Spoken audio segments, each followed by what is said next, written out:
Hi ಪ್ರಿಯ ವೀಕ್ಷಕರೇ, ನನ್ನ ಮಗ ಮತ್ತು ಅವ್ರ ಫ್ರೆಂಡು ಇಬ್ಬರು ಸೇರಿ ಚೀನಾ ದೇಶಕ್ಕೆ ಪ್ರವಾಸಕ್ಕೆ ಹೊರಟಿದ್ದಾರೆ. ಅಲ್ಲಿರುವಂಥ ರಸ್ತೆಗಳನ್ನು ಮತ್ತು ಹೋಟೆಲ್ಲು, ಅಲ್ಲಿ ನಡೆಯುತ್ತಿರುವಂಥ ಬಿಸ್ನೆಸ್ಸು, ಅಲ್ಲಿರುವಂಥ ಸಾಮಾನುಗಳು ಏನೇನು ಕಡಿಮೆ ಇದೆ ಎಲ್ಲವನ್ನು ತೋರಿಸ್ತೀವಿ.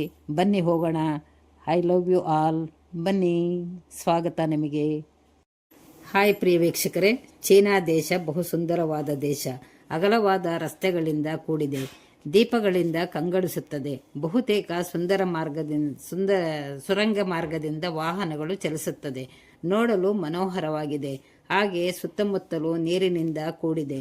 ಚೀನಾದಲ್ಲಿನ ವಸ್ತುಗಳಿಗೆ ಬಹು ಬೇಡಿಕೆಯಿಂದ ಹೊರದೇಶಗಳಿಗೆ ಹಡಗಿನಲ್ಲಿ, ವಿಮಾನದಲ್ಲಿ ಹಾಗೂ ರೈಲಿನಲ್ಲಿ ಸಾಗಾಣಿಕೆ ಮಾಡುತ್ತಾರೆ. ಅಲ್ಲಿನ ಉಡುಪುಗಳು ಬಹು ವಿಭಿನ್ನವಾಗಿದೆ. ಅಲ್ಲಿನ ಬಿಲ್ಡಿಂಗ್ಗಳು, ಮನೆಗಳು ನೋಡಲು ಸುಂದರವಾಗಿದೆ. ಇಲ್ಲಿ 0 ಡಿಗ್ರಿ ಕೂಡಿದೆ. ಚಳಿ ಜಾಸ್ತಿ. ಯಾವಾಗಲೂ ಸ್ವೆಟರು, ಟೋಪಿ, ಕೈಗೆ ಗ್ಲೌಸುಗಳನ್ನು ಹಾಕಿಕೊಂಡಿರಬೇಕು. ಎಲ್ಲ ಕಡೆ ಕ್ಯಾಂಪ್ ಫೈರ್ ಇರುತ್ತದೆ. ಬಿಸಿಯಿಂದ ಶರೀರವನ್ನು ಬೆಚ್ಚಗೆ ಇರಿಸುತ್ತದೆ. ಒಟ್ಟಿನಲ್ಲಿ ಬಿಸ್ನೆಸ್ ದೇಶವಾಗಿದೆ ಹಾಗೂ ಜನಸಂಖ್ಯೆ ಹೆಚ್ಚು, ಆದರೆ ಕ್ಲೀನ್ನೆಸ್ನಲ್ಲಿ ಮೊದಲನೆಯದು ಎಂದು ನನ್ನ ಮಗ ಹೇಳಿದ.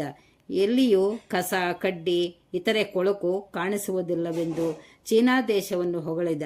ಕ್ಯಾಂಟೀನ್, ಜಾತ್ರೆ, ಟೆಕ್ನಾಲಜಿ, ರೋಬೋಟ್ಗಳು, ಕಾರು, ಬೈಕು, ಲ್ಯಾಪ್ಟಾಪ್ಗಳನ್ನು ನೋಡಿ ಕೊಂಡುಕೊಳ್ಳಬಹುದು. ಒಟ್ಟಿನಲ್ಲಿ ಮುಂದುವರೆದಂಥ ದೇಶವಾಗಿದೆ.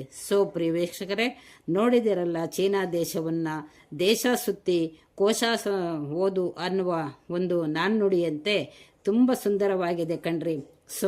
ಲೈಕ್ ಮಾಡಿ, ಶೇರ್ ಮಾಡಿ, ಕಾಮೆಂಟ್ ಮಾಡಿ, please subscribe. I love you all. ನಮಸ್ತೆ.